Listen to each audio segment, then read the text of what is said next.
প্রিয় বন্ধুরা, কেমন আছো সবাই? জীবনে অনেক হতাশা, অনেক নিরাশা, অনেক কিছু আসে বন্ধুরা। তোমাদেরকে বলবো, সকল দুঃখ এলেও আশার আলো কখনো ছিল না তোমরা। কারণ আশা থাকলেই কিন্তু মানুষ জীবনে সফল হতে পারে। তো বন্ধুরা, একটা ছোট্ট গল্প বলি তোমাদেরকে। একটা ঘরে 4টে মোমবাতি জ্বলছিল। একটা ছিল সুখ, একটা ছিল সমৃদ্ধি, একটা ছিল শান্তি, আর একটা ছিল আশার আলো। তো এই 4টে মোমবাতি জ্বলছিল।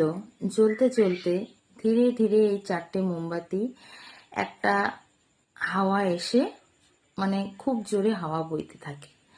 হাওয়া বইতে থাকলে তখন সুখ সমৃদ্ধি বলছে আর শান্তি বলছে যে আমরা আর থাকতে পারছি না। ফার্স্ট টাইম সুখ বলছে আমি থাকতে পারছি না, এই হাওয়া আমি সহ্য করতে পারছি না, তো আমি নিভে গেলাম। এরপর কিছুক্ষণ পর সমৃদ্ধি বলল যে আমিও আর পাচ্ছি না এই হাওয়ার দাপট সহ্য করতে, তো আমিও নিভে গেলাম।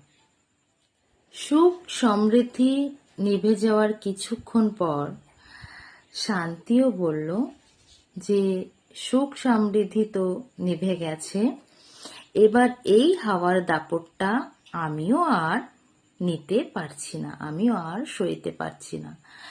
তখন কি করলো, শান্তিও ধীরে ধীরে নিভে গেল।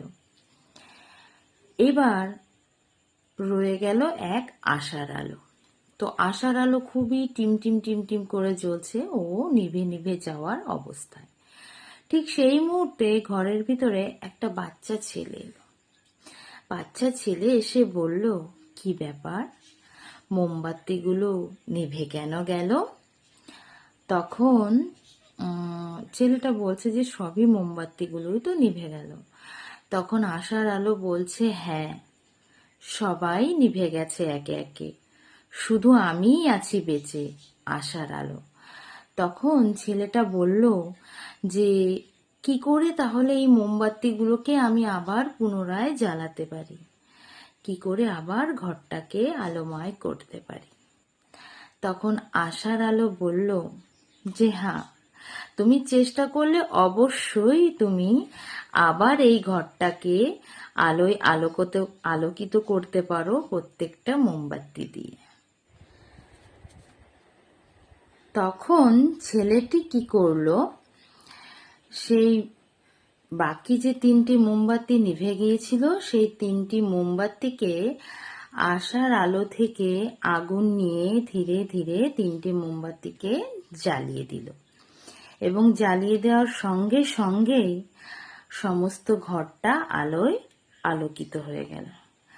তাই বন্ধুরা, জীবনে কখনো যদি হতাশা নিরাশা আসে, আশার আলোকে কখনো নিভতে দিও না, কারণ আশার আলোই মানুষকে আবার সমস্ত কিছু ফিরিয়ে এনে দেয়।